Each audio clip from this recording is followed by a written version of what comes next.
uh, art- articulating, um, uh, that I've been articulating for the last, I don't know how many years. Well, I started writing collecting information for the book, gathering information for the book about 15 years ago.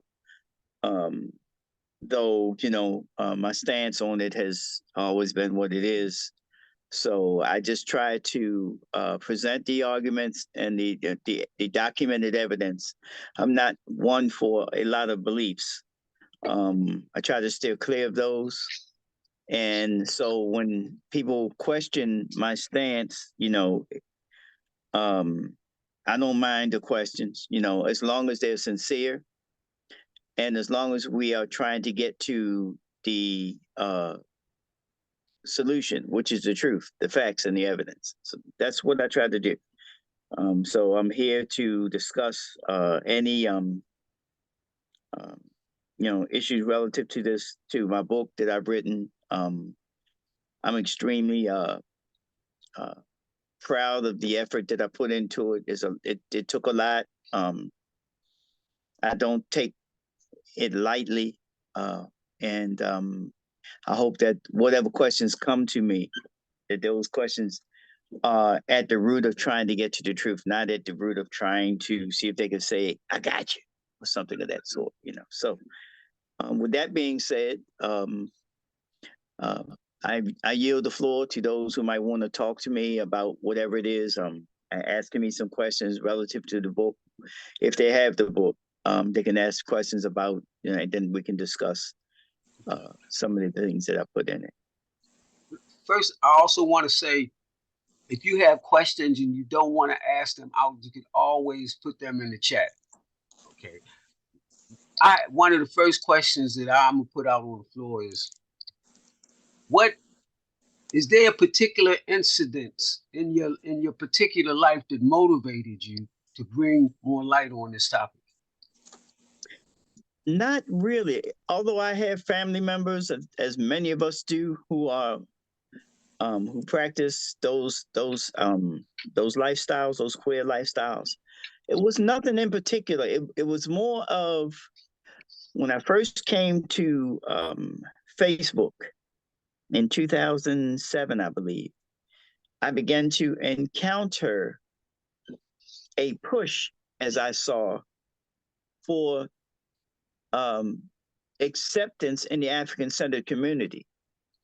And as I began to have these discussions, which wound up turning into debates, sometimes heated, sometimes ugly, I began to present my argument.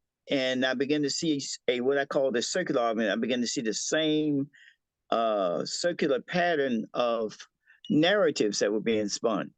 And as time wore on, what I did, I began to save these debates on my computer. And so it's time we just kept going on, and I was building up more and more information. And some people were giving me information. I'd be in the discussion. They said, "Baba, check this out." And I would grab it, and then it was just. And so I'm searching and looking for more information. And so in 2019, I believe. Well, let me backtrack. In 2016, some brothers out of Philly contacted me. They had an organization called Raising Awareness. And they had seen, the various things I was doing on Facebook. And they contacted me and said they wanted to come down to my house to interview me and record the interview. So I said, okay, cool. So we set up a date. I believe it was April the 16th. And they came down, set up the cameras and everything in the living room, and we just set up and talked for probably about 2.5 hours. And then they asked me to join the group, which I did. And so became a member of the Raising Awareness group. And we began to, do little things we had done. So we started writing. We set up a website called raisingawarenessgroup.com. And I started writing, they were writing, and we just started putting things down that I thought our people needed to know. In 2020, early 2020, no, late 2019, we started talking about writing a book. Now, I had written a paper on this same subject of the LGBTQ. And so what occurred was when we started talking about putting the book, we started talking about what chapters we were going to do. And so I said, well, I wanted to take some of the papers off of the website and publish them into the book. So one of the papers I wanted to publish was this chapter dealing with the LGBTQ. So we sat around, we talked about it, and everything was cool. So then just about maybe, I guess a couple of months, excuse me, before we went to print, they contacted me and said, look, we don't think it's a good idea to have that chapter in the book. We think that you should make that a book all by itself because that's your baby. You've been really pushing that. So I said, I was actually a little upset at first. And then I thought about it and I said they might be right. So I contacted a good friend of ours, a brother who's a prolific writer named Dr. Takai Ma'at Kilimanjaro. This brother has written 33 books. So I contacted him and I said to Kai, I said, I need your help. So he said, well, what's up? And I told him what I was trying to do. He said, okay, I'm going to walk you through the process of what you need to do. So in February of 2020, we started putting it together. Now, he's not a ghostwriter, so he didn't write the book at all. He just gave me some pointers on how to put the book together. The title of the book is, Yolanda, is entitled An African Centered Response to the LGBTQIA Organizations and Their Agenda, the Conversation No One Wants to Have. That's the title of the book. So at a certain point, we kept going, and then so in the middle of December of 2020, the book was ready for print. And so I put out the first print in December 2020. I did the second printing, I think, in March of 2021. And I think I did the third printing in, I think, October of 2021.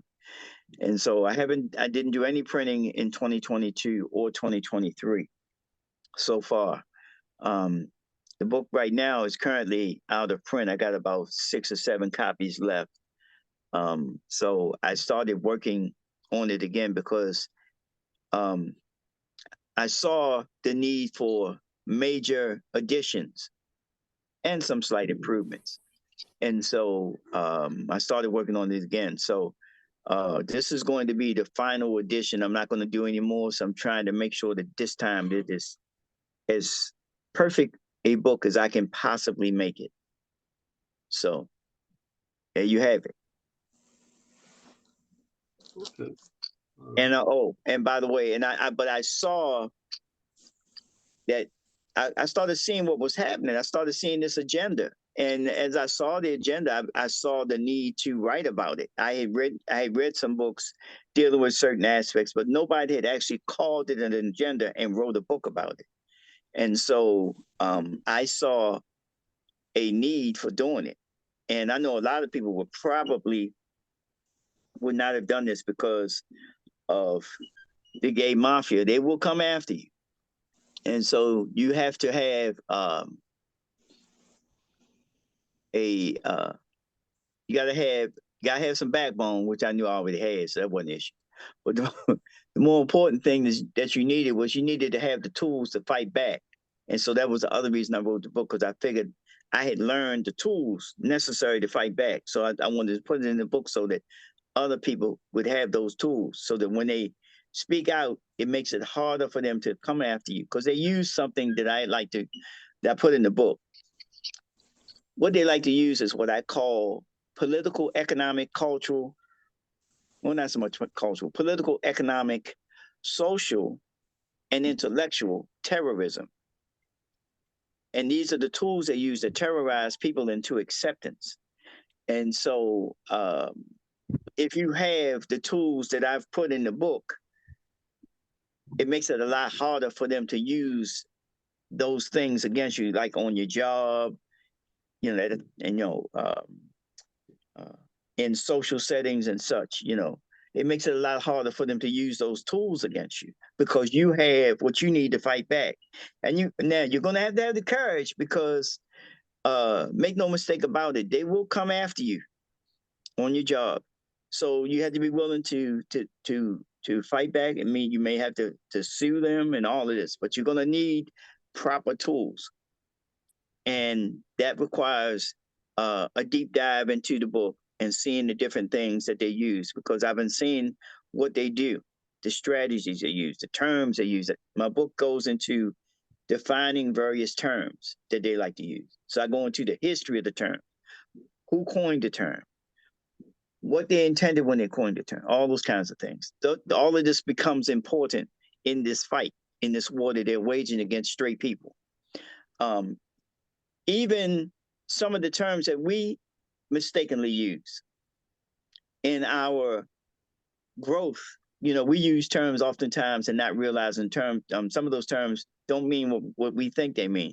A case in point is the term heterosexual.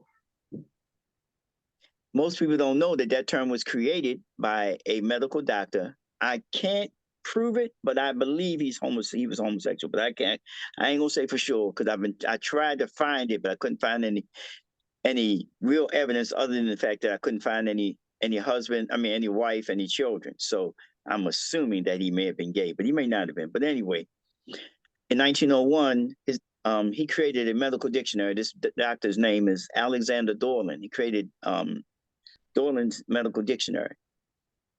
And in it, he's the one that coined the term heterosexual. And so in his coining the term heterosexual, he defined it as, and by the way, his name is Will, and he defined it as abnormal or perverted appetite towards the opposite sex. So and then in 1923, Merriam-Webster's dictionary, they took it a step further and defined heterosexuality as morbid sexual passion for one of the opposite sex. So straight people don't have any morbid desire for the opposite sex, and straight people don't have a perverted desire.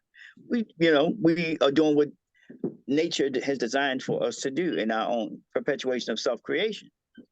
So I stopped using heterosexual. That's why I use the term straight. So what I try to do is I try to get people to use terms that are proper. It's like now they came up with some term called cisgender. I will never allow anybody to call me cis nothing, you see, because I know that most of these terms that they're coming up with are coming from their side. So what we do, if we start using them, we actually help their side out by using terms that come from our enemies for us to perpetuate their agenda without our realizing it. So I went into the term homophobia. Who coined the term? What year it came into existence? What was his intent when he came up with the term? All these kinds of things. I had to go into all of that. I have a copy of the DSM. I purchased it because I needed to know what was in it in terms of the arguments that we were making. The DSM being the Diagnostic and Statistical Manual of Mental Disorders. And I have the 5th edition, which is the latest edition. They haven't done the 6th one yet. The term homophobia is not in there. Well, phobia is a clinical psychiatric term. So what they did was they took the word homosexual, combined it with phobia to create a political term that they could use to impose and force acceptance of their argument on you. And so again, this becomes important in our fight against them. We have to be as precise as we can possibly be. It's like if we were arguing about Kemet, just for an example. We got to be precise when we're arguing about history. So whatever argument that we make as a race of people, the more we know and the better we study it and learn how to present it, the more successful we'll be in presenting our argument. Even if they don't accept it, that doesn't even become important to me. What's important is that I am as precise in the presentation of my position. in articulating my position. And so as a race of people, I'm adamant about that. So when I'm talking to people and they use certain terms or say, well, you're this, no, I correct them. So sometimes it comes off as me being arrogant to them. I'm trying not to be arrogant, but I'm precise. And I'm a stickler about precision because you can't build anything with haphazardness.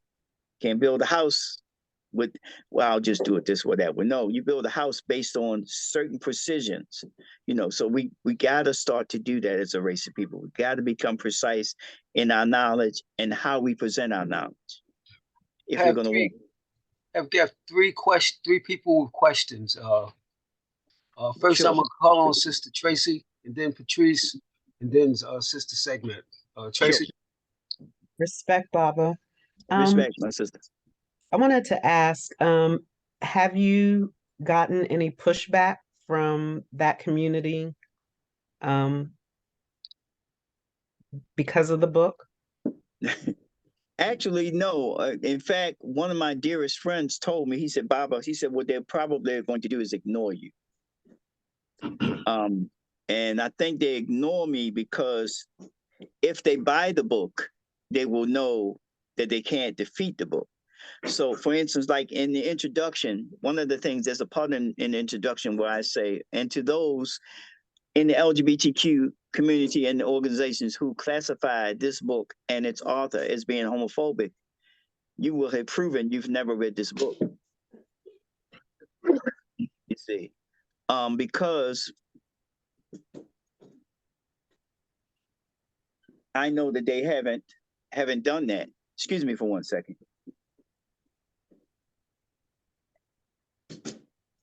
So I know that they have not read the book just by virtue of them classifying me as homophobic, because in order for me to be homophobic, I would have to have an extreme irrational fear of homosexuals, which I don't have.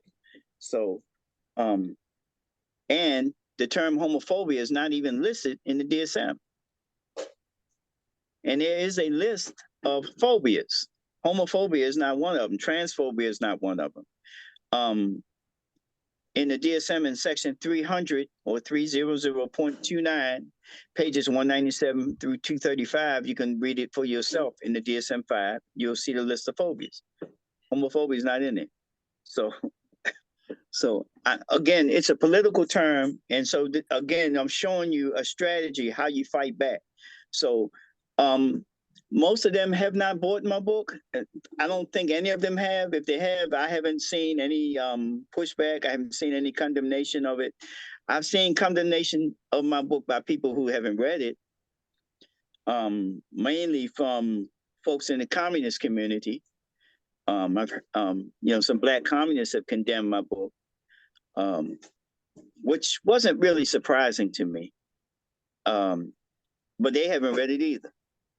So now whenever somebody condemns my book or condemns any book that I might be discussing, the first question I ask them is, how do you condemn something that you've never read?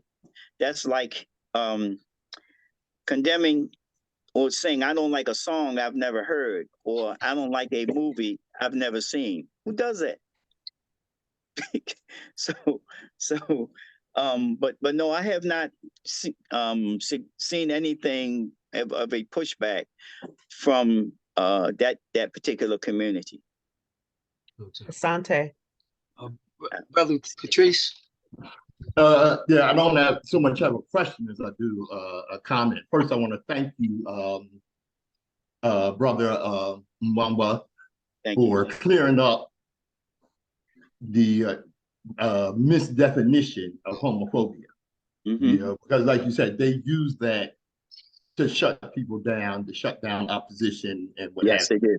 Yes, they do. The comment that I had, it came to me when you said the word acceptance. History shows us that when a society accepts immorality as the norm, it is the beginning of the end for that society. Absolutely. Couldn't agree with you. And like I said, history shows us that from the Greeks, the Romans, the Ottoman Turks, and so on and so forth. Mm-hmm. You know, and when you accept immorality, like I said, you know, it's the beginning of the end for your society. Yes. Yeah. And I that has wholeheartedly nothing to do with you know, some biblical stance or what have you. Nope. It's been proven by history. Mm-hmm. Mm-hmm. It's I been agree. proven by history. Yeah.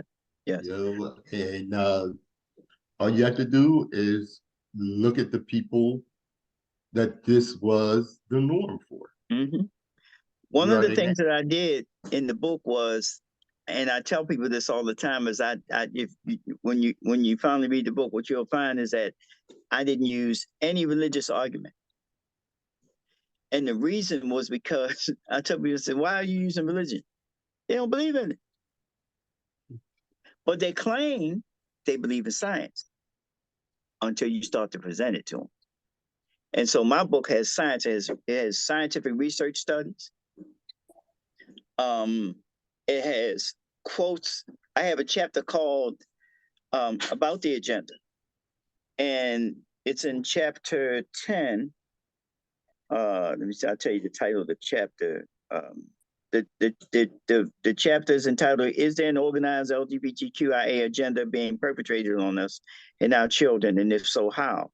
So that chapter, I spend a good part of the chapter proving, one, that there is an agenda, two, showing what that agenda is by giving you quotes from various people from that side, so that you can't take argument with me. This is what they are saying their agenda is. Do you understand what I'm saying? So when I first started the chapter, the first thing I do is I define the word agenda, because one of the things that I encountered was, as I started telling people about the agenda, the first thing they started saying was, "What agenda?" So I thought that was rather odd that they would take such a position. So the first question I asked them is, do you know what an agenda is? Because most people who deny that there is an agenda don't even know what an agenda is. And so that's the first thing I do. Usually when you ask them, can they define what an agenda is, they look like a deer caught in headlights, because they're just responding.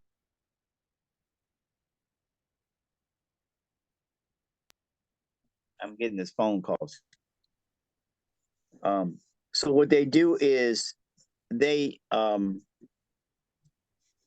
that's what they do. They'll come out and do that. Wait a minute, I done lost y'all for a minute. I gotta find out how to get back to you. Give me a second. Y'all still there? Yep. Okay, I done lost you again. I don't know why I'm getting these phone calls that's coming through my phone, and it makes it difficult for me to get. Okay, there we go. So that's what I generally do is, you know, I usually ask that question. And then in the chapter, you see that I start to give you quotes by different organizations, leaders of various organizations, so that you can begin to see the agenda. So what I did was I set out to prove that there was an agenda. And the way to do that, the best way to do that, I felt, was to show you what they themselves say. So if I show you what they say, then you can't deny that there's an agenda. I think the most important reason, getting back to what the sister asked, I think the reason that they have not come after me like they want, well, maybe I'm not popular enough, I don't know. But I think it's also because I can articulate my argument with anybody. I've been doing it online for the last 15 or so years, 15, 16 years. I'll just show you this real fast, just so that you can see what I mean. This is the DSM. You see. So And you'll see that I have it various sections highlighted and section off particular sections that I needed to deal with in particular. So I have the books that I need in order to fight back. There is a research study by Johns Hopkins University that I told people to get that most people never went and got. This one here, this study here. I mentioned this in the book. So, you know, when I'm debating with people, I know generally what they know based on what they say, based on the types of circumstance, you know, the you know, just different things that they say. One of the things that they love to do is they like to remind people that they took homosexuality out of the DSM in 1973. They love to remind you that. Now I'm gonna tell you why they do that. They want you to think that when they removed it, that somehow that made it normal. Here's what they don't tell you though. They never tell you what they used as a justification for taking it out. And the reason is because they didn't do any type of peer-reviewed research study at all. The only thing they did was lobbied to have it removed. There was the then president, another psychiatrist, and the gay task force lobbied to have it removed. And eventually they voted to have it removed, but they didn't do any research study to justify removing it at all. And for those who doubt that what I'm saying is true, all you have to do is Google and look up the what am I looking for? The obituary of Dr. Al Friedman, who was the then president of the American Psychiatric Association. It's in the Washington Post. The date of his death was, give me a second. I will tell you momentarily.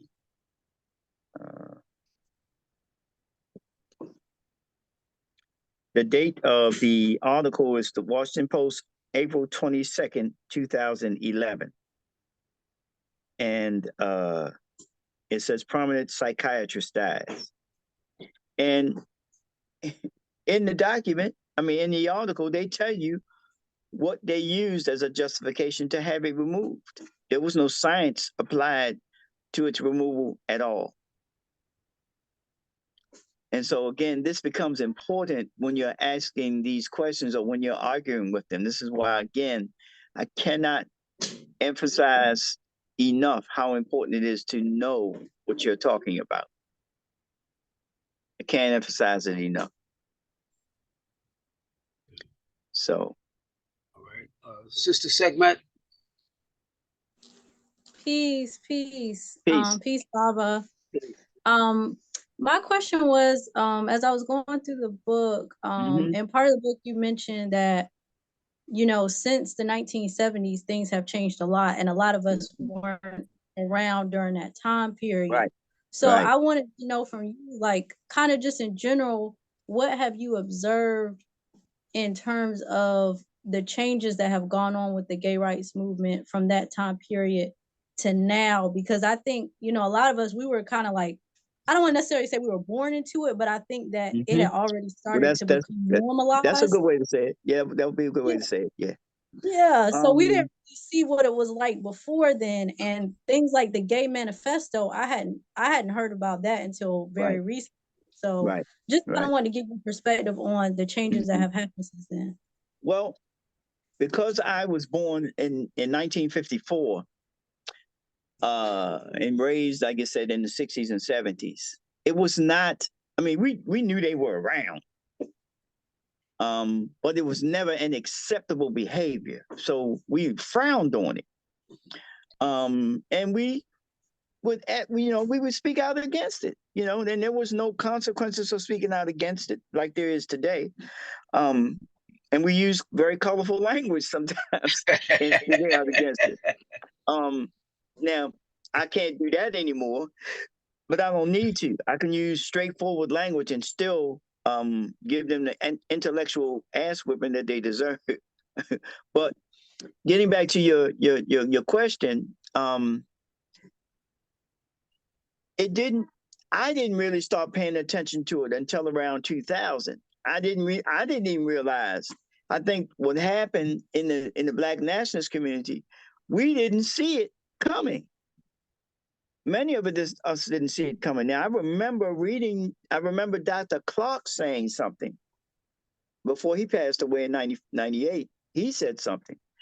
And I remember Dr. Welsing saying something, but I still did not see it as as this monster that we see today.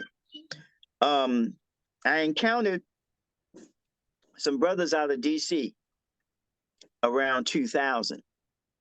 That's when I really started paying attention, because I went to a lecture. The organization is called Positive Comedic Visions, and its leader is the Prime Minister, Brother Cush, the Black Unifier. And he also had another able soldier in the organization at the time, the Irritated Genie of Southeast. And I started going over there, and they would do these PowerPoint presentations that was powerfully important and informative. And then I started buying, and at that point, I started paying attention. And of course, by that time, they were already in the fullness of pushing their agenda. The 1972 Gay Rights Platform had already been out. They'd already had the 1993 March on Washington platform. So and all of that had escaped me. I didn't know any of that was out there. So, but once I did, I started telling people. And then I'm telling the people in the conscious community, and man, it was so much pushback. So I was so disappointed in the pushback. And I must admit that I would say that 60 to 80% of the pushback was from Black women. There was some Black men, but I believe most of those Black men were gay and or had family members who were gay. But it was a lot of pushback from Black women, some in my own family. And the more research I did, the more I saw what was happening. And then it just seemed like it just ballooned. And it seemed like it had everybody wrapped up in it. And they used a major tactic that we still have not understood. They used subliminal seduction, propaganda, brainwashing, and social engineering. And they have used these tools effectively, extremely effectively. And these tools, they use them in all areas of people activity. So I need to make sure that people understand that. They use it in music, television, commercials, movies, music videos, anywhere where you can communicate to people on a mass scale. They use these what I call tools of the trade.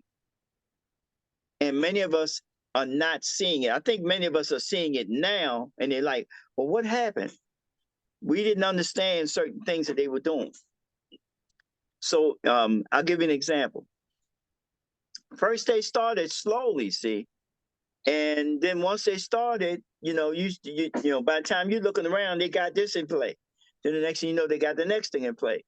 In 1987, an organization came about called GLAAD. And when they organized, they were basically concerned with the media and how the media portrayed them.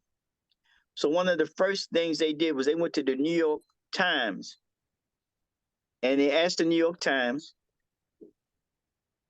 to stop using the word homosexual in their descriptions of them, and to start using the word gay. So as you can see, how they just took a word that meant happy, took it, and started applying it to themselves. See? And so again, that's what I'm saying. They have been very effective at taking words and either projecting their own definition on the words, or coming up with crazy new words to describe themselves and us. You see? And so they've been doing this for a while. So that's one of the things that they do. So again, what I'm saying is they have us using words that they've created. So you've already fell into their trap by using terms that they've created rather than straightforward terms that are clear. See? So for instance, they got, look at all these other terms they flooded the community with. Gender fluidity, non-conforming, you know, all this craziness, you see. And so these are the kinds of things that they've been doing and are doing currently. And the worst part about it, they're teaching this to our children in public schools. And so now we have a new term that we use to describe what they're doing. It's called social contagion. And because what they're doing is they're using social, and they're making it, and it's contagious. So they're socializing our children into these behaviors, and it's growing exponentially through this process of brainwashing in the schools. So I hope I answered your question, Sister Segment. Yes, absolutely. Thank you, Baba. Mm-hmm. I wanted that in the 80s, mm-hmm. One of the things that you haven't mentioned, and I don't know if you've linked any research to it, but I would, advise that if you haven't, this is really significant. Mm-hmm. When AIDS came on the forefront, because I worked in the helping profession, I was like right on the front line. And in addition to so many different family members, in addition to me being a recovering dope fiend and all of that kind of stuff, I was right on the front line of a lot of that, right? Yeah. And what happened is because of the medical community / and so many addicts were Black, that community, the recovery community, was co-opted through AIDS and gays. Yes, absolutely.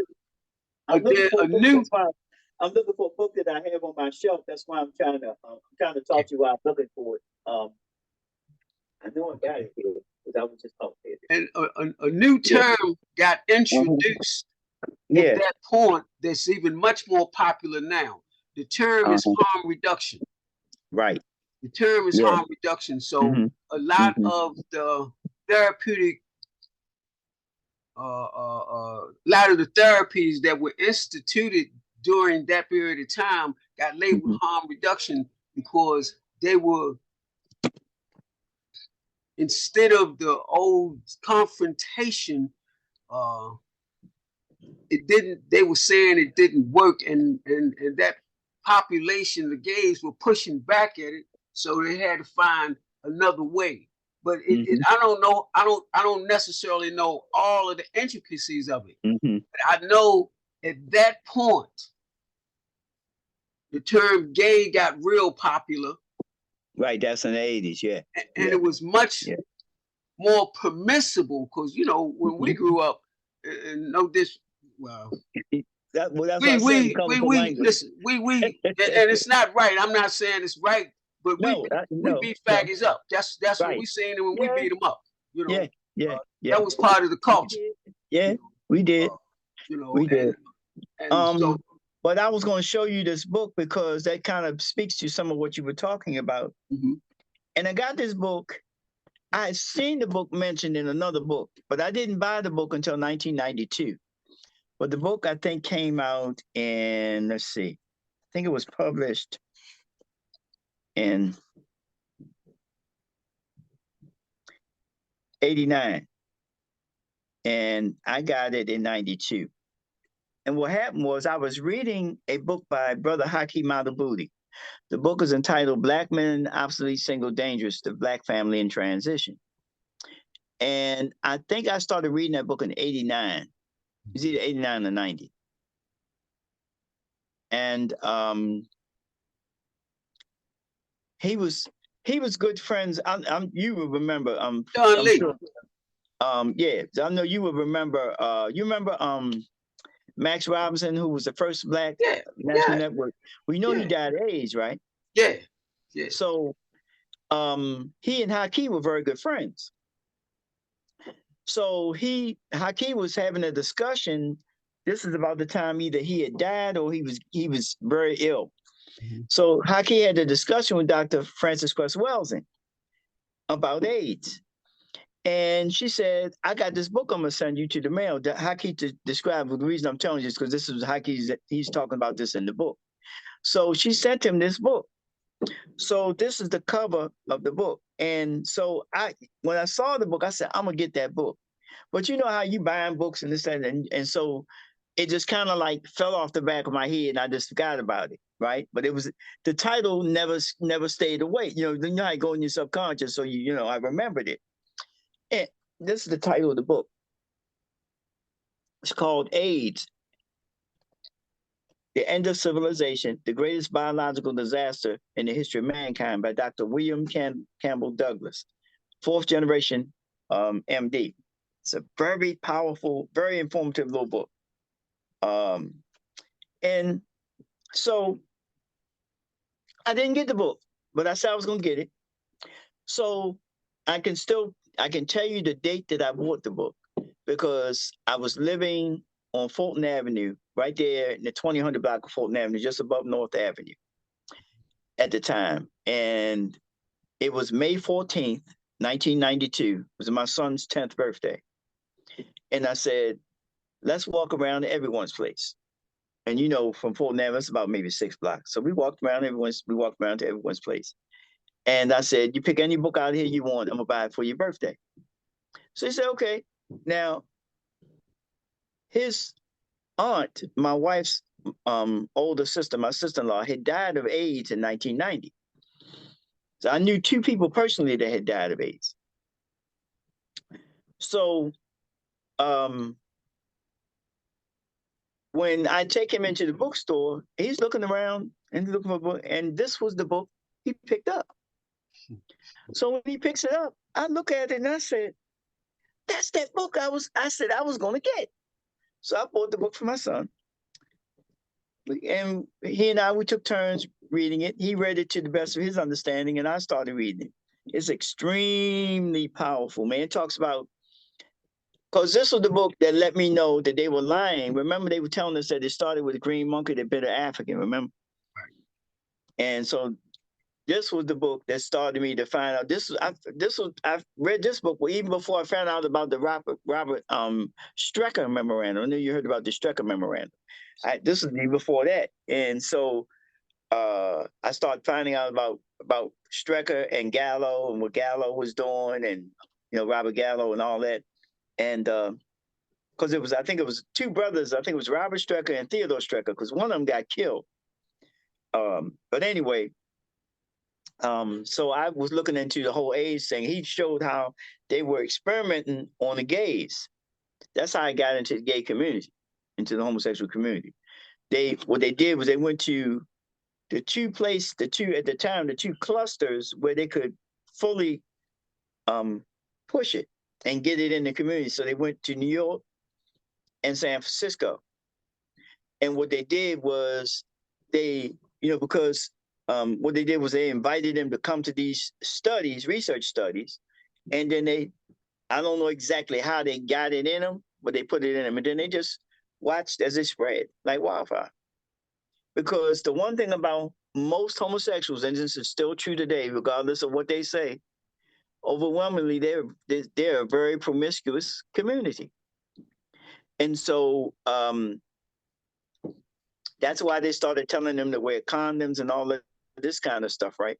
And so the rate of transmission started going down. Then around 2008, 2009, they started ignoring, safe sex, safer sex, and started taking off the condoms, and then it exploded again. And so, so they've been, they've been doing this. And there's another book I have too that kind of goes into that, that I advise everybody to get if you can find it. Book is entitled, give me a second here. Book is entitled, I mentioned this in my book too, it's called The Health Hazards of Homosexuality, What the Medical and Psychiatric Research Reveals, by Mass Resistance. So it talks about how, some of the diseases that are particularly diseases that we would refer to as quote unquote gay disease. I wouldn't really use that term, but they seem to be extremely prevalent amongst the homosexual community. And I talk about some of that in my book. I have a chapter dealing with that, about the negative health effects of homosexuality. And so I deal with a whole chapter that, when this is quotes again from research studies and such, so that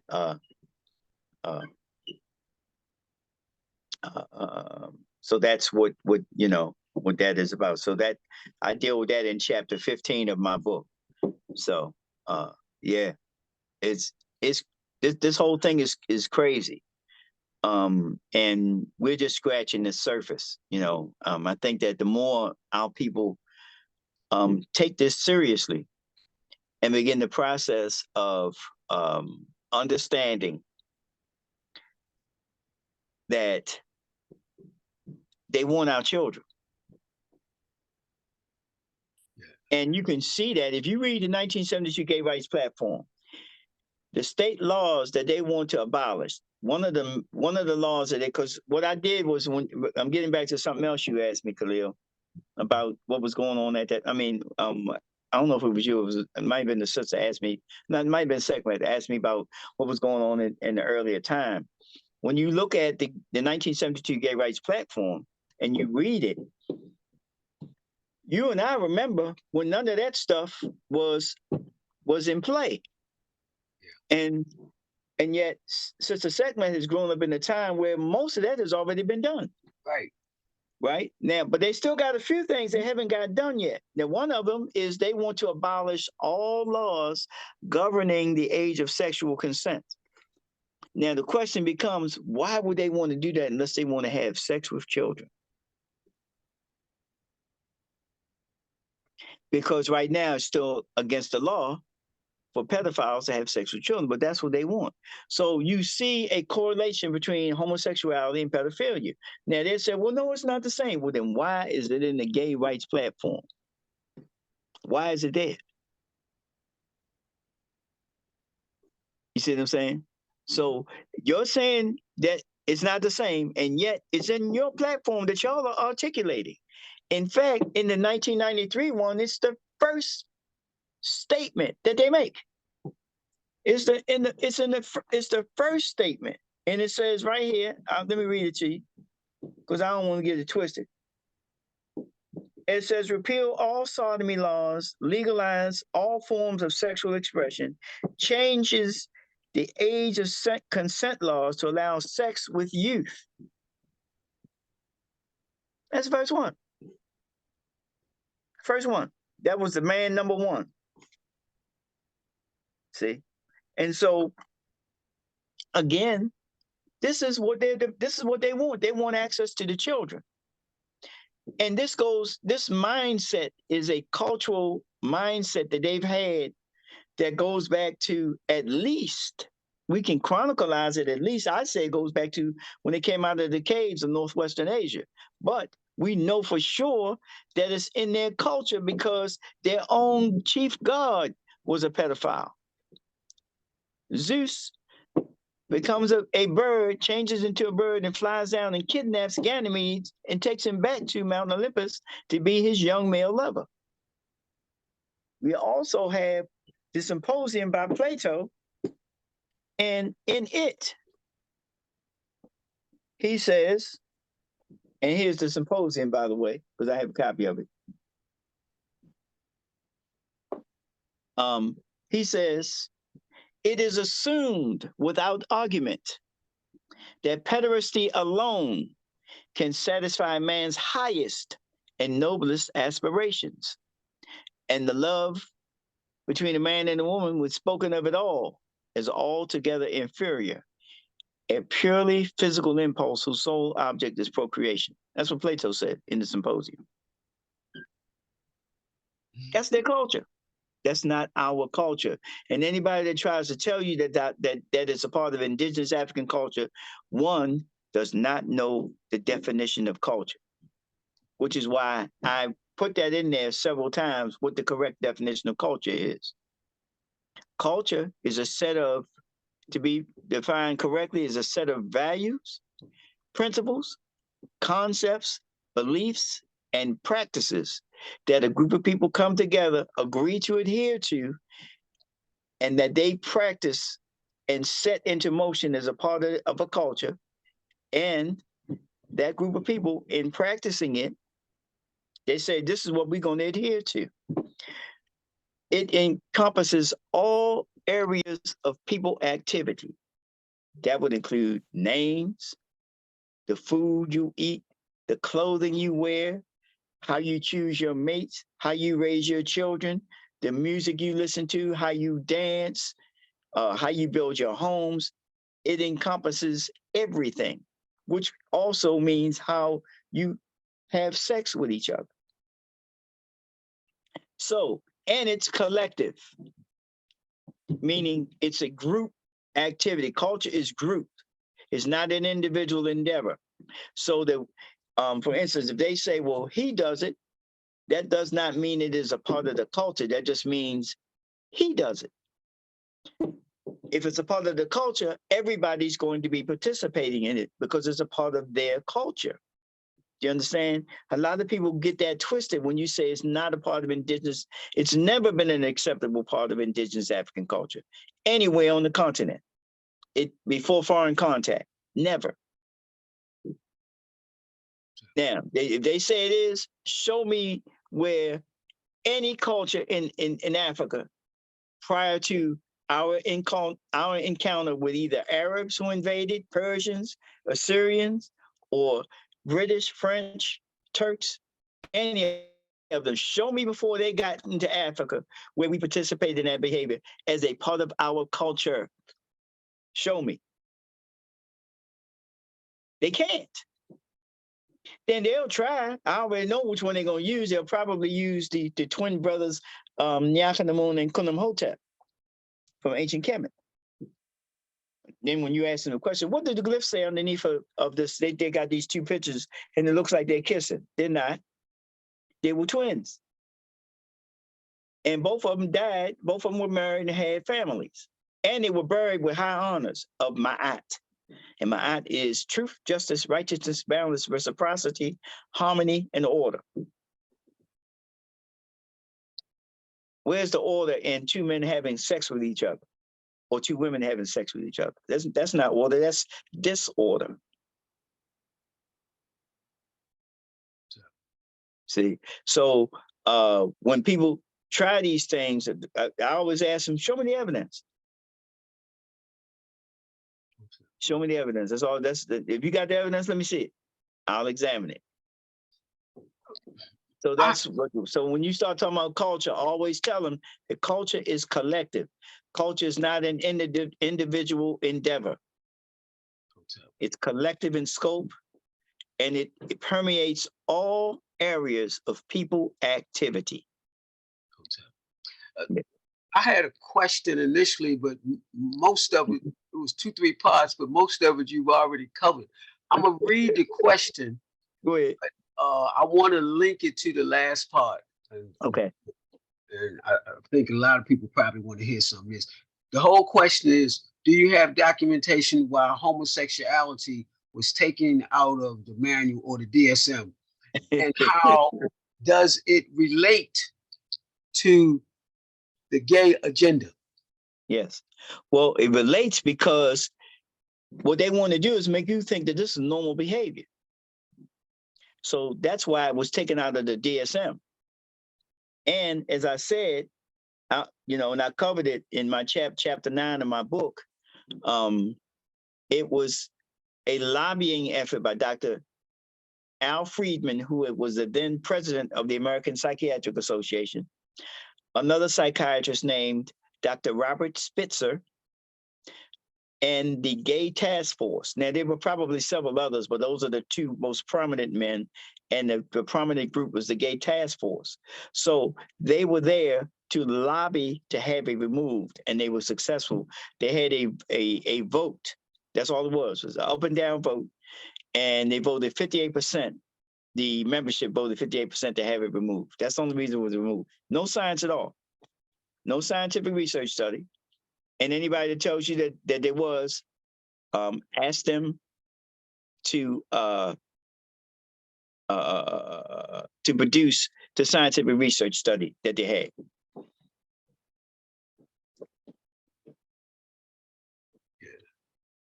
So, well, the other thing is because I have the book, right? So therefore, right. I was able to do some of the reading and research myself. But I think for the most part, a lot of people don't.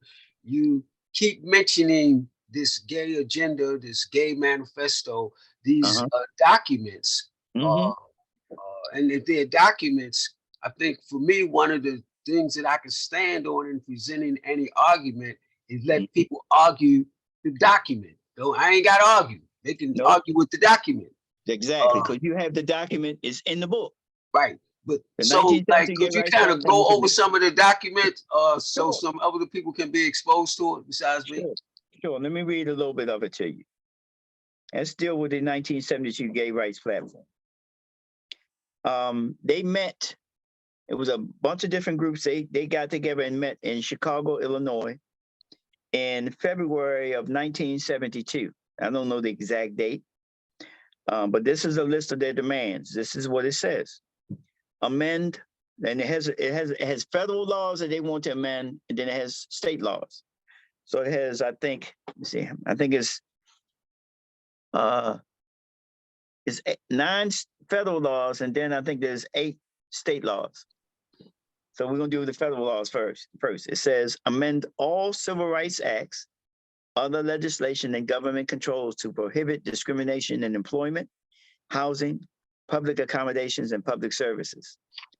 Issuance by the president of an executive order prohibiting the military from excluding, for reasons of their sexual orientation, persons who of their own volition desire entrance into the armed services, and from issuing less than fully honorable discharges from homosexuality, and the upgrading to fully honorable all such discharges previously issued with retroactive benefits. Number 3, issuance by the president of an executive order prohibiting discrimination in federal civil service because of sexual orientation in hiring and promoting, and prohibiting discriminations against homosexuals and security clearances. Number 4, elimination of tax iniquities victimizing single persons and same-sex couples. Number 5, elimination of bars to the entry, immigration, and naturalization of homosexual aliens. 6, federal encouragement and support for sex education courses prepared and taught by gay men and women, presenting homosexuality as a valid, healthy preference and lifestyle as a viable alternative to heterosexuality. 7, appropriate executive orders, regulations, and legislation banning the compiling, maintenance, and dissemination of information on the individual's sexual preferences, behavior, and social and political activities for dossiers and data banks. 8, federal funding of aid programs of gay men's and women's organizations designed to alleviate the problems encountered by gay women and men, which are engendered by oppressive sexist society. Number 9, immediate release of all gay women and men now incarcerated in detention centers, prisons, and mental institutions because of sexual offense charges related to victimless crimes or sexual orientation, and that adequate compensation be made for physical and mental duress encountered, and that all existing records related to incarceration be immediately expunged. Now that's just federal. And what I want you to understand, notice, this is 1972. So they don't have this yet. So all this they got. This is done. This done deal. They got all this. Yeah. They got all this. But in 1972, they didn't have none of this. That's what I want y'all to understand. State laws. And for the most part, it was done in full view, but nobody saw it. Nobody saw it. We weren't even paying attention. Like I said, we didn't really start paying attention until the 90s. That's when people really started saying, hey, wait a minute. By that time, they was in full bloom. Now, here's the state laws. It says, all federal legislation and programs enumerated in demands 1, 6, 7, and 8 and above should be implemented at the state level where applicable. All federal legislation, number 2, repeal all state laws prohibiting private sexual acts involving consenting persons, equalization for homosexuals and heterosexuals for the enforcement of all laws. Number 3, repeal all state laws prohibiting solicitation for private voluntary sexual liaisons and laws prohibiting prostitution, both male and female. Number 4, enactment of a legislation prohibiting insurance companies and other state-regulated enterprises from discriminating because of sexual orientation in insurance and in bonding or any other prerequisite to employment or control of one's personal demands.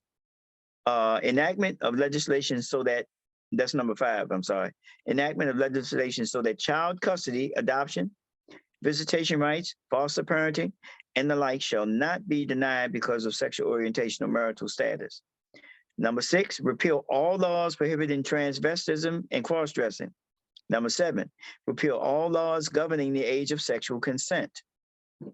Number 8, repeal all legislative provisions that restrict the sex or number of persons entering into a marriage unit and the extension of legal benefits to all persons who cohabit regardless of sex or numbers. You see, they got most of this already done while we were all asleep at the wheel. See? So you got a lot of that legislative inflation. A lot of that has already been done. And what I need people to understand is that in 1972, none of that was law. None of it. You see? And so it comes to a point where we have to fully understand what is taking place. So when people start to debate with me, the first thing I asked them something that Dr. Clark was very famous for. I remember when he had that debate with the Jew, Mary Lefkowitz, and he said, every time I ask you what have you read, you show me your ignorance. So before you come and debate with me, make sure that you've actually done some homework. You see, because I've done plenty and still doing homework. That's why I said, as I said, I'm revising my book and adding more information to it as we speak. You see, because I keep seeing the angles, and every time I see a new narrative, I know it's something that I probably need to address. See? You know, and again, like I said, people, when I tell them some of the, like for instance, some of the books that are out there in the schools, if you heard some of the books, you would be blown away. Yes, he was the right president for them. Barack Obama was the reason. I have a chapter in there in my book. And the title, the chapter is, I think it's in chapter 12, Barack Hussein Obama, the best friend the LGBTQIA organizations and those who participate in those various behaviors ever had. That's the name of the chapter. So yes, I deal with him too, because he was the reason, he's the one that got Black people softened up. And a lot of that was based on the addiction movement also, making sure that addicts could get treatment under insurances. Yeah, because one of the things that they real slick at is they will propose legislation, and what they'll do is they'll hide things in the legislation and then what they'll do is they'll say, when they propose the legislation, they'll put it in such a way where if you don't agree to the legislation, right, because of the other thing, they say, well, he don't agree to this, but you agree to this part of it. Well, they attach this other thing on there to trap you into having to agree to it to get it passed. So that's one of the moves they use to slip things in. Yep. They've been doing that for a long time too. Yep. Let me see. Yep. Yep. I advocated for it and didn't even know what I was doing. Right. I know. Healthcare. Yeah. But look, we're all learning, all of us, myself included. So I don't want nobody to think that I'm this know-it-all. We're all learning, all of us. And so I'm always reminded of a quote that I use at the end of the book by Ptahhotep. And the quote says, be not arrogant because of your knowledge. Seek counsel from the ignorant as well as with the wise, for the limits of knowledge in any field have never been set, and no one has ever reached them. Wisdom is rarer than emeralds, and yet it can be found among the women who gather at the grindstones.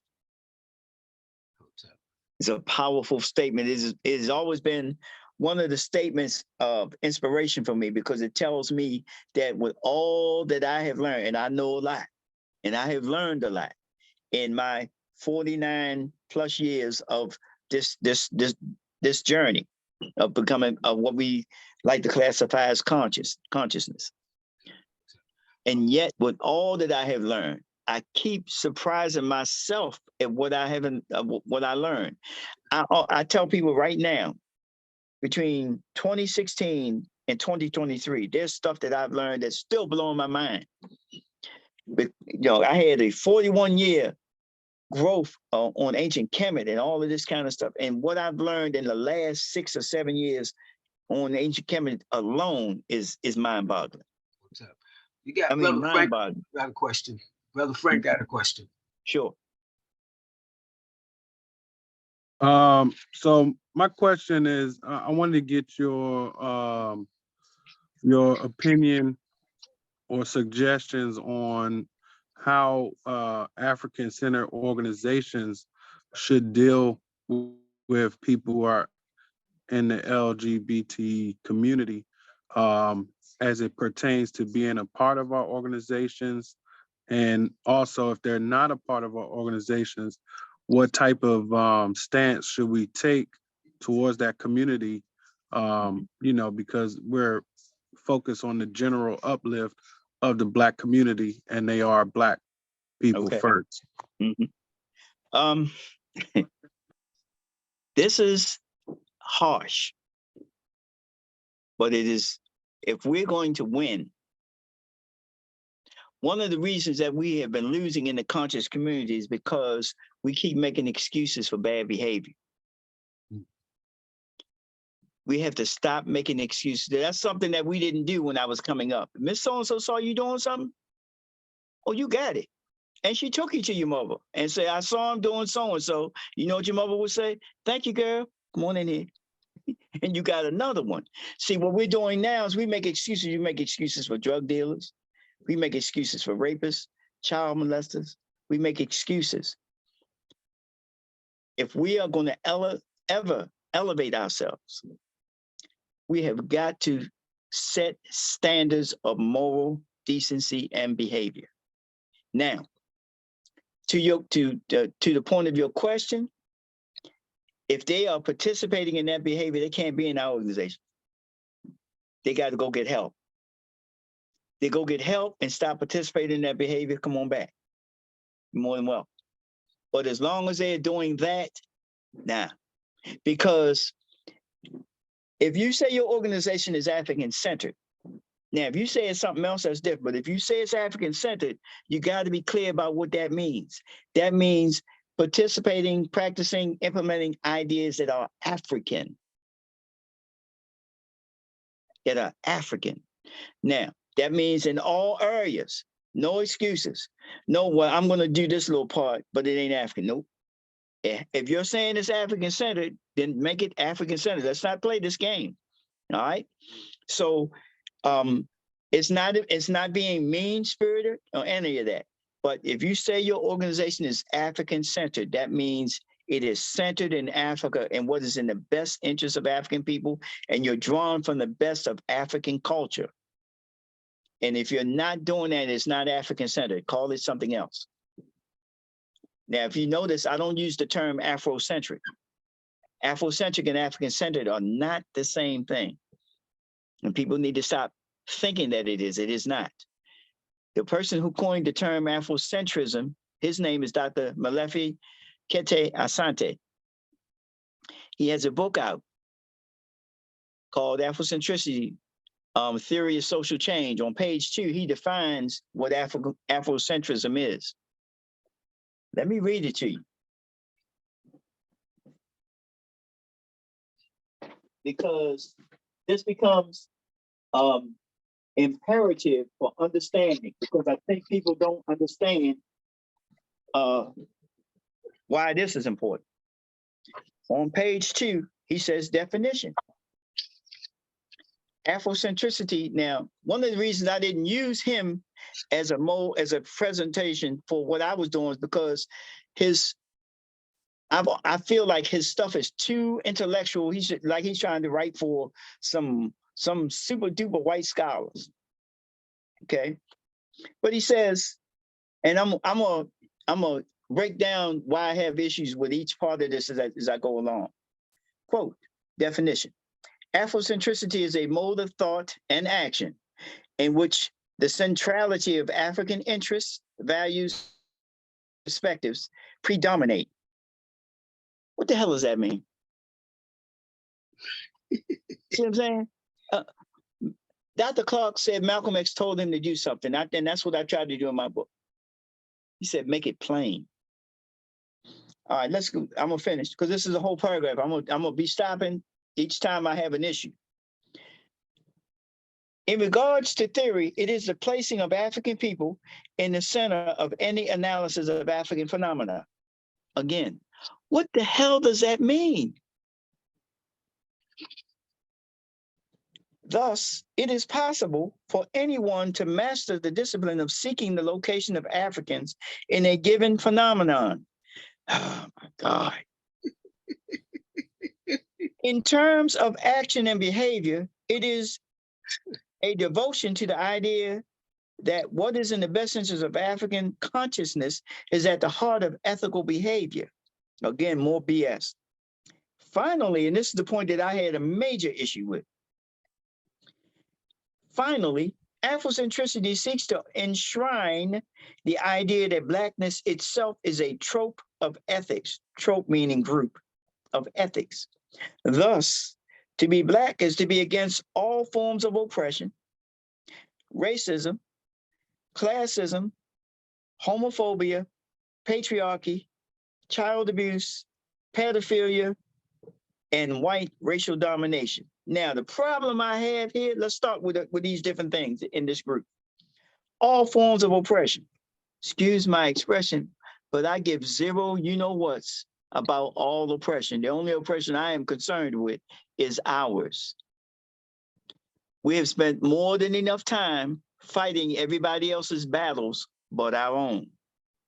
It's time for us to have what Dr. Clark calls an essential selfishness, to think about ourselves as a race of people and what is in the best interest of us as a race of people, to hell with anybody else. And as I said, as you read in my bio, I make no apologies for any of that to anyone. Let me finish. So all forms of oppression, that's out.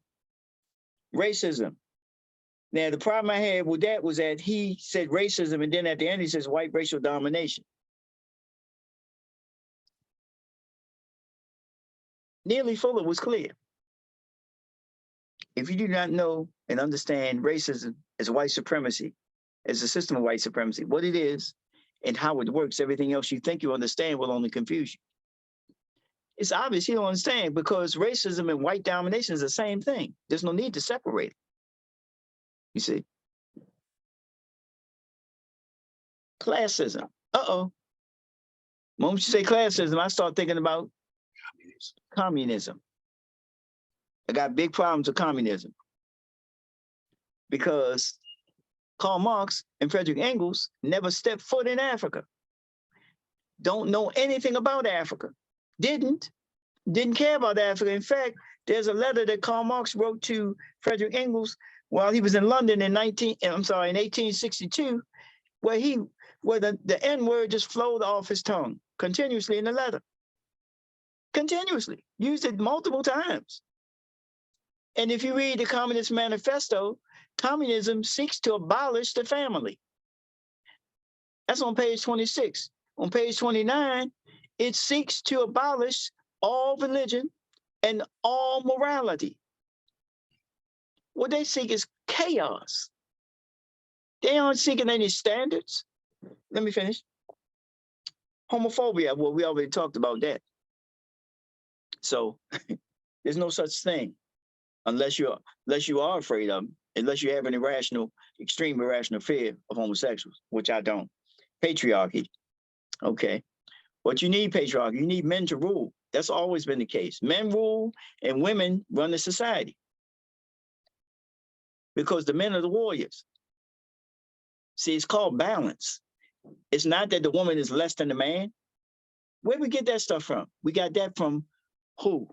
Them. We're using their definition to define our roles. Roles does not mean that the one role is less than the other. Each role is important. It's just like a chain link on a bike. You got different links that do different things. It doesn't mean one is more important than the other. Try to be a running back and don't have an offensive line. See how far it gets you. Yeah. Everything is important, and nothing is less important than the other. So we need to stop thinking like that. That's Eurocentric mindset. That's Eurocentric culture. Our women are queens in heaven, as Dr. Ben says. They the only heaven that we know. That's where we came from. How could we look at them as being less than us? Who would do that?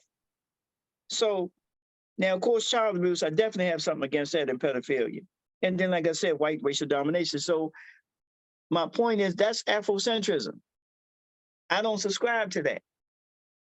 So that's the point that I'm making in regards to the difference between being African-centered and Afrocentrism. They're not the same. Jadier had a question. Mm-hmm. Oh, hold up. Yeah, when Brother Frank asked about what should we do, what's your advice that we do with them in organizations, I thought about just asking, what's your guidance that just the Black family should do? What should we do in the community with folks like that?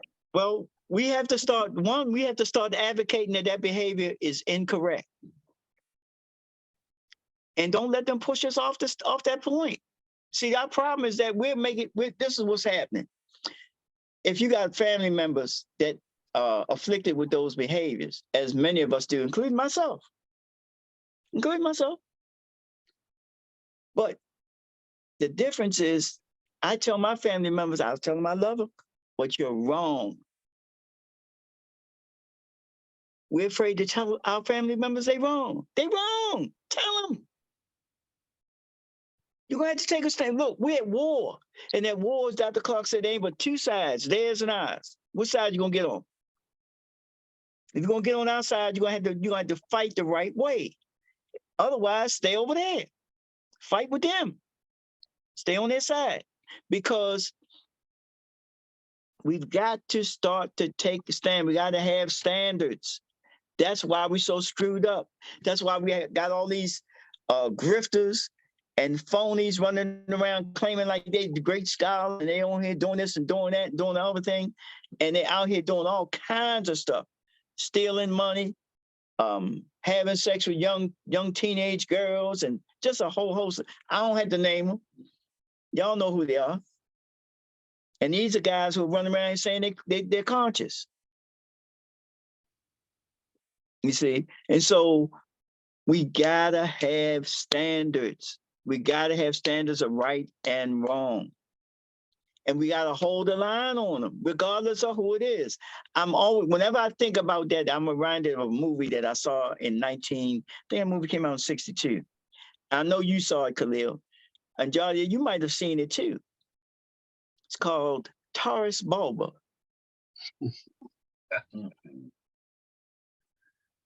With Yul Brynner and Tony Curtis. Yeah. Hell of a message in that movie, wasn't it? I had to watch in a long time. I had to watch it again. He sent there was the Cossacks at war with the Poles. Mm-hmm. He sent his two sons to learn all they could in terms of knowledge and information, so that when they got ready to fight again, they had a truce. So the truce was, well, look, we're gonna have a truce. We'll learn your culture and whatever. He sent his sons up there to get information so that he could defeat them. Well, one of his sons wound up falling in love with a Polish woman. When they finally go to war again, he out there on the battlefield fighting against his own people. And I can still remember the scene as if it was yesterday. And when Yul Brynner rolls up on Tony Curtis, he's standing there and he's dressed in the Polish uniform, fighting against his own people. And Yul Brynner says, he pulls out his gun and pulls the trigger bang. He says, "Take it off." I mean, he was so angry, you could see the anger in him. He said, "Take it off." And and his son takes off the armor and he pulls the gun back and he talks to him and told him, "What? I didn't send you up here to fall in love. I sent you, on a mission." So. And then he killed him. He killed him and then went and finished and rolled off and finished the battle. And what I'm saying is that I ain't saying we got to kill him, but what I'm saying is that we have to take stands on right and wrong in our community. And the reason that we are failing is because we got all of this bad, incorrect behavior running around and nobody's saying nothing and nobody's doing anything. The name of the movie is called Taurus Bulba. It stars Yul Brynner and Tony Curtis. I think it was 1962 when it came out. And so we've got to hold the line. We got to stop making excuses for bad behavior. If you're doing some bad stuff, look at yourself honestly and correct your behavior. I ain't saying nobody is perfect. Nobody is, but there's some things that should not be tolerated. There's some things that should not be tolerated. And at the very least, they should not be around our children. It should not be around there because our children look to adults for examples. What examples are we setting for our children? Now, for me, it's simple. Whatever my children have come to be as adults, they can't tell anybody I saw my father doing A, B, C, D, or E, because they never did. And I used to always tell my sons as they started having children, I said, I'm not saying you're going to be perfect. But what I am saying is this. Whatever you do that you know you don't want them to do, never let your children see you doing it. If you don't want them to do it, they should never see you doing it. Because they're going to use you as the excuse to do it. You don't say you did it. Yeah. That's what they're going to do. That's what they're going to do. And so what I'm saying is that we have got to start to hold the line. We got to start saying wrong is wrong and right is right. There's no in between right and wrong. Ain't no gray areas. There's no gray areas. It's either right or it's wrong. It's either correct or it's incorrect. There's another quote that I have in my book near the end. It says, when a man or a woman who is honestly mistaken hears the truth, he or she will either quit being mistaken or cease to be honest. And so I always ask them, I said, when I say that quote, then I say, so which one are you? So yeah, so I know it's harsh. And, you know, it's, you know, it ain't easy because, like I said, I have family members too. I love them. Some of my look, I got a couple grandchildren. At least one of them is afflicted with that. She stopped speaking to me. You know, love her to death, but she stopped speaking to me. So what am I gonna do? But I gotta hold the line. I gotta hold the line. But I have enough grandchildren to cover, so all of them don't feel that way about me. So I'm good. Okay. I'm going to interrupt you just to make an announcement. We have probably about 2 more minutes. I want to give an opportunity. There's also a question I'm going to read off, but I want to give an opportunity for anybody that didn't ask a question, that wanted to ask a question at this point. This is the time to do it. In addition to the question that Brother Jadir wrote in the chat. How do you respond to proponents of LGBTQIA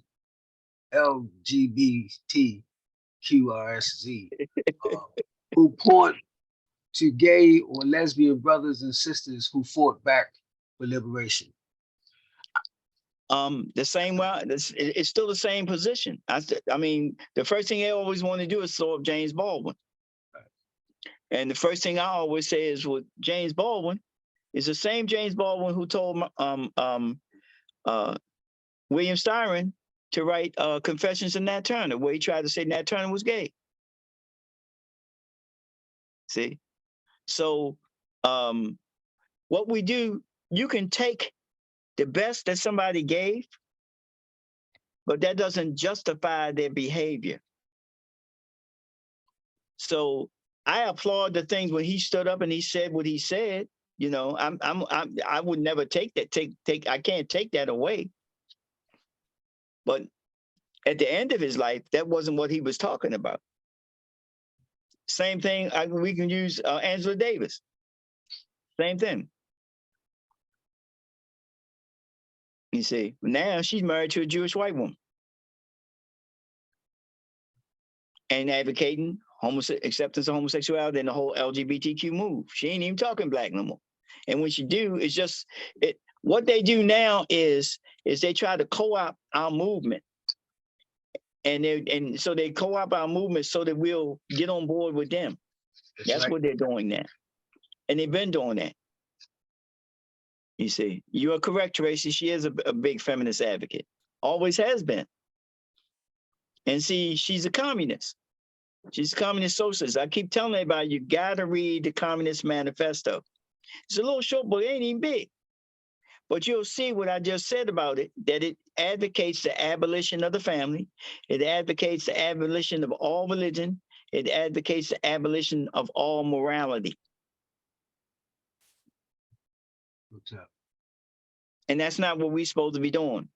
Chancellor William told us that we need to have a black ideology. That black ideology is what we call what? African centeredness. Man. I'm passionate, but I'm firm. I'm firm because I know what's at stake, and I see what's at stake. And right now we're losing. We're losing because we won't stand up and take a stand. That's why we're losing. Wow. If you have closing remarks, bro, you can make them. Yes, sir. Yes, sir. I'm gonna read the closing remarks from my book, if I can. I'll just read probably the last paragraph or so. Let's see. Now is the time for the straight Black community to stand up, speak out, and fight back against their arrogant and continued attack of us with their Eurocentric, acute, perverse insanity. Yes, we emphatically disagree with such insane, anti-Indigenous African cultural behaviors, and therefore we have every right to advocate our disagreement of those various perverse behaviors to our children, our loved ones, as well as anyone else, pro or con. We have every right to disagree with those perverse behaviors as they are not in our best interest collectively as a race of people. We have as much right to disagree with such behaviors and advocate against them as the LGBTQIA organizations and their adherents assert that they have the right to participate in them.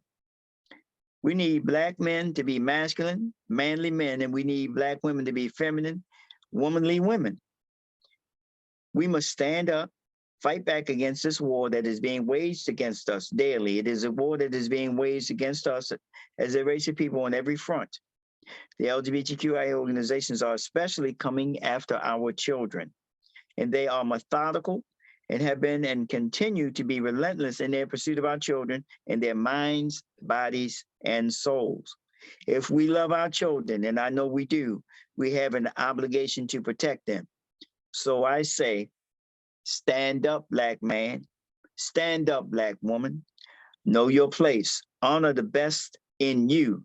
Manifest the best in you. Honor your ancestors and all of the good they stood for, and stand up and speak out against this war being waged against us and our children. Protect the children. All right.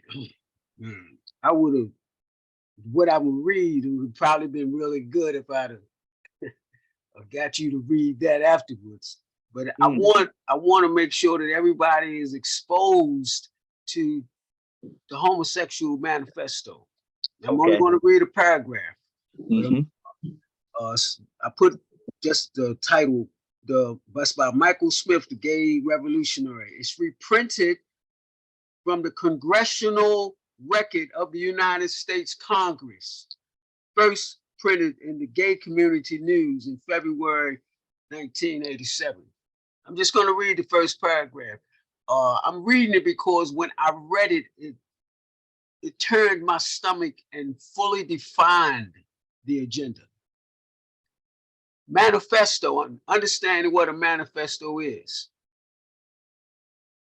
We shall sodomize your sons, emblems of your feeble masculinity, of your shallow dreams and vulgar lives. We shall seduce them in your schools, in your dormitories, in your gymnasiums, in your locker rooms, in your sports arenas, in your seminaries, in your youth groups, in your movie theater, in your bathrooms, army bunkhouses, the truck stops, in your all-male clubs, in your houses of Congress, wherever men are with men together. Your sons shall become our minions and do our bidding. They will be recast in our image. They will come to crave and adore us. And if you don't understand that that's a war cry on their part for us to defend, we're in trouble. Right? We don't understand they're waging war. I don't think people see this as a war. They just kind of see. They're literally waging an intellectual, social, political, and economic war against us. That's why I keep saying that they're using political, economic, and spiritual, and spiritual, of course. Political, economic, social, and intellectual and spiritual terrorism. Man, thank you for your time, Asante Sana. Appreciate your time and the sacrifice that you continually give to our people. Well, like I said, I'm honored. This was a labor, I mean, for use of best word, it was a labor of love in that I wanted to give what I knew was a strategic way of dealing with what they've been doing. And I had not seen anybody do it. And I saw that I could do it And so I did it, and I'm honored that people recognize what I did and how important it was. I have a friend of mine, he keeps saying, he said, brother, he said, you don't realize what you did. You just immortalized yourself. Maybe, I don't know. But what I did try to do was, it wasn't so much about the ego of immortalizing myself. It was more about trying to leave a legacy of how we could fight back. Question, somebody is interested, a few people probably are. You said that you had a few copies of the book yet. Are you willing to let any of them go? Or do we have to wait until the next one? No, they can get them. If they go on, my website is shoot, wait a minute, let me get a card here.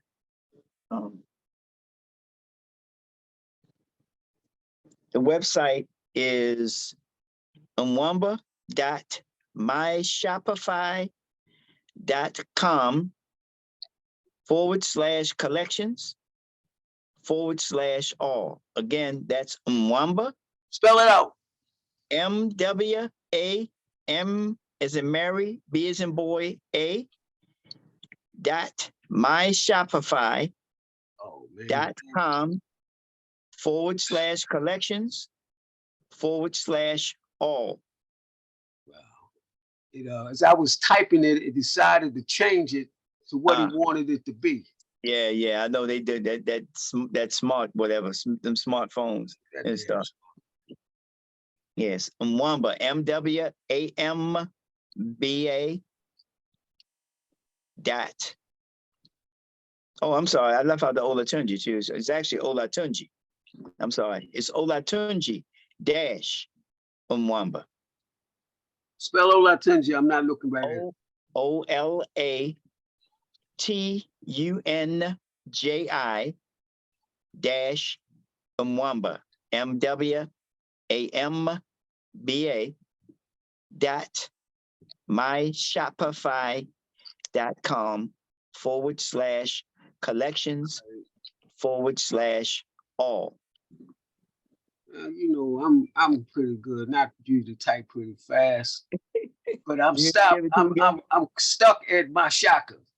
My Shopify. Sister Sheila put it in the comments. Oh, okay, cool. Okay, cool. But I did click on it and it says that it's sold out. Yeah, I know. Don't worry about that. I'm going to change it. If it allows you, I put that up there last week because I knew some people might be trying to buy it, but and I meant to go back in there and change it, but I didn't get the chance to do that. So if it allows you to, if not, contact if you can get in contact with Khalil and he can give you my phone number and I can make it I'll do it that way. We can work it out. Hotel. But I have I think I have about five copies left. I got some of the earlier copies and I think I have one or two of the last copy. Says can't order it online. Give me about an hour. I'll go back and change the what's the name, because you should be able to order it. And I'll go back in and change it. Is it I wonder why it's saying that. Let me see something. Hold up. Because maybe it might be because of that what's the name. That's what I'm thinking that it is.